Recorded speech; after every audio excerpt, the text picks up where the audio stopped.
Hi, பசங்களுடைய lunch பாக்ஸுக்கு அவங்களுக்கு பிடிச்ச மாதிரி டேஸ்ட்டாகவும் ஹெல்த்தியாகவும் இருக்கிற ஒரு ஈஸியான ரெசிபி முருங்கைக்கீரை தொக்கு. இது வறுத்து அரைச்சி பொடி பண்ணும்போது தான் அந்த டேஸ்ட் நல்லாயிருக்கும். 1 ஸ்பூன் கடுகு, 1 ஸ்பூன் ஜீரகம், 1 ஸ்பூன் மிளகு, 1.5 ஸ்பூன் தனியா, கொஞ்சமாக வெந்தயம் போட்டு நல்லா ட்ரை ரோஸ்ட் பண்ணி வறுத்து மிக்சியில் பொடி பண்ணி வச்சுக்கலாம். உங்களுக்கு இந்த பொடி போடும்போது அந்த தொக்கு ரொம்ப டேஸ்ட்டாக இருக்கும். ஃபஸ்ட் டைம் என் வீடியோவை பார்க்குறவங்க மறக்காமல் சப்ஸ்கிரைப் பண்ணுங்கள். நீங்கள் கொடுக்குற கமெண்ட்ஸு, லைக் தான் எங்களுக்கு ஒரு என்கரேஜிங்காக இருக்கும். இப்போ முருங்கைக்கீரையை நல்லா தண்ணியில் அலசிட்டு ட்ரையாக வச்சுக்கலாம்.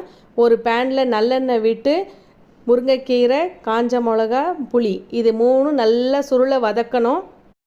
இப்போ இது நல்லா வதங்கி ஆறுனதுக்கப்புறம் மிக்சியில் போட்டு நைஸாக அரைச்சி எடுத்துன்னு வந்துடலாம்.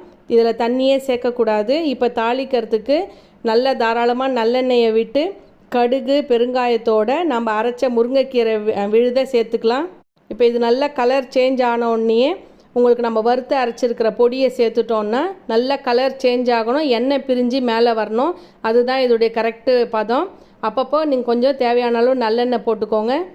நல்லா சாதம் ஆற வச்சு அதில் கடுகு, முந்திரி, கடலைப்பருப்பு, உளுத்தம்பருப்பெல்லாம் தாளித்து இந்த தொக்கு போட்டு கலந்து கொடுங்க. சூப்பராக இருக்கும். Tata, bye by.